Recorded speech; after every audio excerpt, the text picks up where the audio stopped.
کہ دیکھیں شیطان نے پہلے ان کو کہا کہ اللہ تبارک و تعالی آپ دونوں کو اس لیے درخت سے روک رہا ہے کہ کہیں آپ فرشتے نہ بن جائیں اور ہمیشہ یہاں پہ نہ رہ جائیں،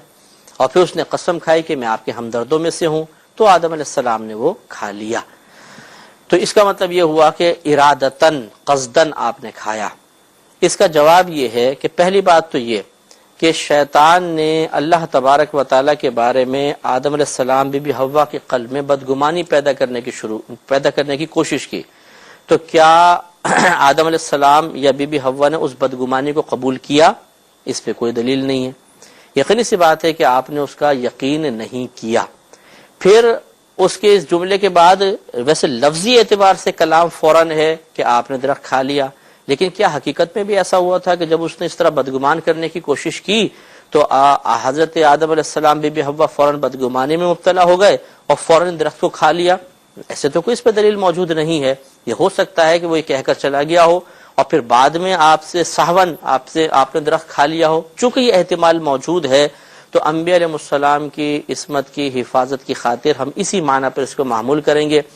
کہ پہلی بات تو یہ کہ آدم علیہ السلام کے بارے میں تصور بھی نہیں کر سکتے کہ وہ اپنے رب سے بدگمان ہوئے ہوں گے۔ اس کا مطلب یہ ہے کہ آپ کا درخت کو کھانا اس بدگمانی کے پیدا کرنے کے بعد نہیں تھا۔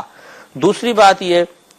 کہ جب شیطان نے آپ سے یہ جملے کہے، ہم یہ کہیں گے کہ آپ نے اس بدگمانی کو قبول نہیں کیا، لیکن اس کے بعد پھر کیا ہوا؟ وہ اللہ نے خود فرمایا کہ آپ بھول گئے اور ہم نے آپ سے اس درخت کے کھانے کا قصد و ارادہ نہیں پایا، تو آپ دونوں نے بھولے سے اس کو کھا لیا۔ تو ان دونوں تمام آیات کو ملا لیں تو بالکل واضح وہی نتیجہ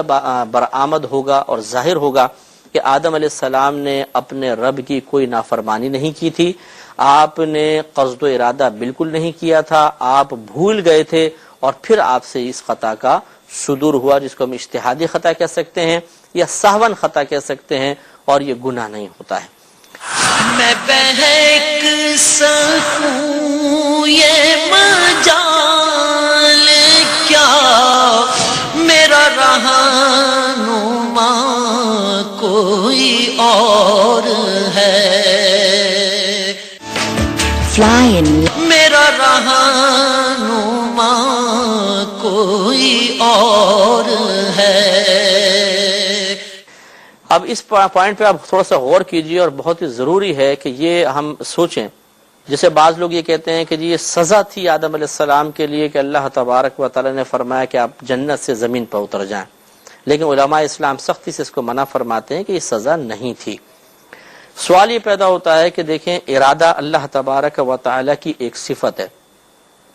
جس طرح اللہ تبارک و تعالی کی ذات قدیم ہے اس کی تمام صفات بھی قدیم ہیں، تو ارادہ بھی قدیم ہوا۔ اس کا مطلب یہ ہے کہ پہلے سے اللہ تبارک و تعالیٰ کا یہ ارادہ تھا کہ آدم علیہ السلام کو زمین پہ اتارا جائے گا، آپ کی نسلیں ہوں گی، ان میں انبیاء علیہ السلام ہوں گے، وہ قوم کی ہدایت کے لیے مبعوث فرمائے جائیں گے، ان قوموں کے اندر سے کچھ گناہگار ہوں گے، کچھ پرہیزگار ہوں گے، کچھ کافر ہوں گے، مشرک ہوں گے، کچھ جنت میں جائیں گے، کچھ جہنم میں جائیں گے۔ ایسا تو نہیں تھا کہ پہلے کوئی قصد و ارادہ نہیں تھا، آدم علیہ السلام کی خطا کی بنا پر آپ کو دنیا میں اتارا گیا اور پھر سلسلہ خود بخود شروع ہو گیا بغیر اللہ کے قصد و ارادے کے؟ ایسا نہیں ہے۔ تو اصل میں اللہ تبارک و تعالی نے آپ کو سزا دی ہی نہیں تھی، بلکہ ارادہ ازلی یہ تھا کہ آدم علیہ السلام کو زمین پر بھیجنا ہے، آپ کی نسل بڑھنی ہے، آپ کو خلیفہ بنایا جانا ہے، اور اس کے بعد جیسے کہ دیکھیں آپ آیت کریمہ دیکھیے کہ اللہ تبارک و تعالی نے فرشتوں سے مشورہ لیا تھا کہ بتاؤ میں زمین میں خلیفہ بنانے والا ہوں، تمہارا کیا خیال ہے؟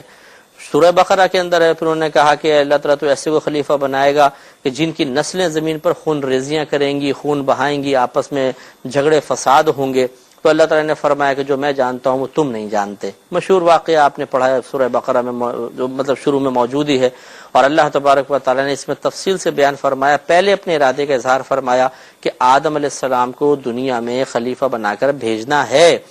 اور یہ اس وقت کا واقعہ ہے کہ جب فرشتوں نے سجدہ کیا تھا، یعنی اس وقت آدم علیہ السلام کی پیدائش ہوئی تھی۔ اس کا مطلب ہے کہ ابھی تو درخت کھایا بھی نہیں تھا، ابھی تو جنت میں گئے بھی نہیں تھے۔ اس کا مطلب یہ ہے کہ ارادہ تو پہلے ہی تھا اللہ تعالیٰ کا۔ تو یہ بطور سزا نہیں اتارا گیا، بلکہ اللہ تبارک و تعالی نے اپنے ارادے کی تکمیل کی غرض سے، اپنی مشیت سے، اور پہلے سے ہی جو اللہ نے فیصلہ کیا ہوا تھا اس کے تقاضے کے تحت آدم علیہ السلام کو زمین پر بھیجا۔ اور اب آپ خود سوچئے اور یہ غور کیجئے کہ اگر بالفرض آدم علیہ السلام کا زمین پر اترنا آپ کی اجتہادی خطا یا سہون جو خطا تھی اس کا نتیجہ ہوتا، تب بھی آپ دیکھیں کہ اکابرین کی اجتہادی خطا پر بھی کتنی برکتیں ظاہر ہوتی ہیں کہ آدم علیہ السلام کا زمین پر تشریف لانا،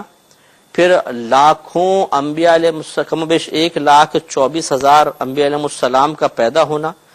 پھر نیک پرہیزگار متقی لوگوں کا پیدا ہونا، عبادات کا قیام، مساجد کا قیام، کتنے سارے نیک اعمال کا صدور اور ظہور۔ یہ کس وجہ سے ہوا؟ اگر آپ کہتے ہی ہیں کہ چلیں آدم علیہ السلام کی زمین پہ اترے تو یہ سب کچھ ہوا،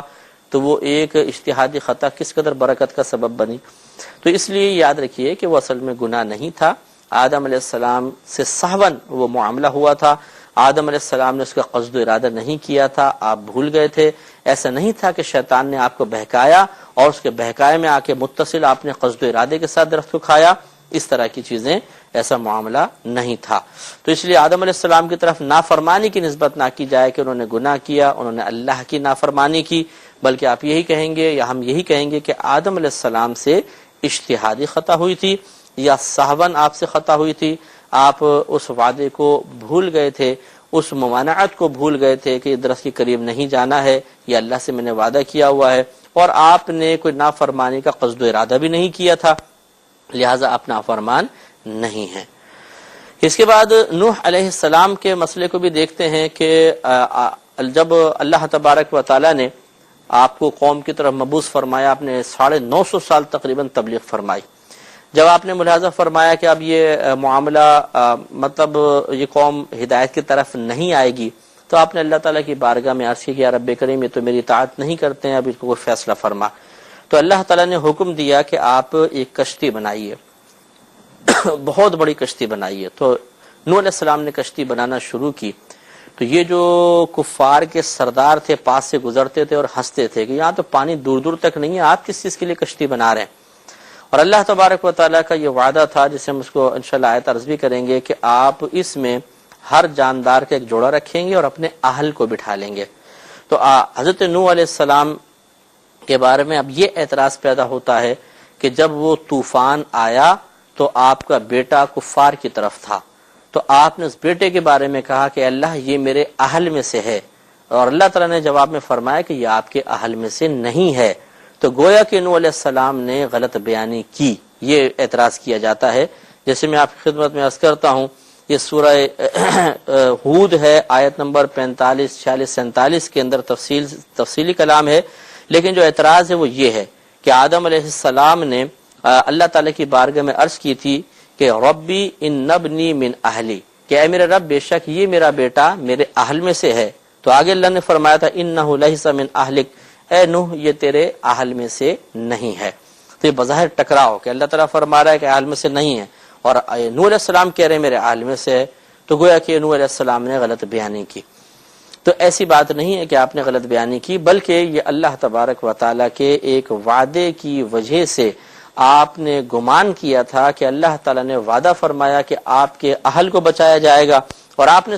سوچا کہ اہل سے مراد میرے تمام گھر والے ہیں، تو آپ نے اللہ تعالیٰ کی بارگاہ میں عرض کی، تو اللہ تعالیٰ نے سمجھا دیا کہ اہل سے مراد آپ کے وہ گھر والے ہیں جنہوں نے آپ کی اطاعت کی ہے، اور چونکہ آپ کا بیٹا آپ پر ایمان لے کر نہیں آیا یا کفار کے ساتھ مل گیا تو وہ آپ کے اہل میں شمار نہیں ہوگا۔ تو اس میں بھی معلوم ہوا کہ ایک اجتہادی خطا تھی۔ تو کل انشاءاللہ ہم آیات پڑھ کے آپ کی خدمت میں عرض کریں گے اور پھر اس مسئلے کو دوبارہ دیکھ لیں گے۔ وآخر دعوانا ان الحمدللہ رب العالمین۔ میں بہک سکوں یہ مجال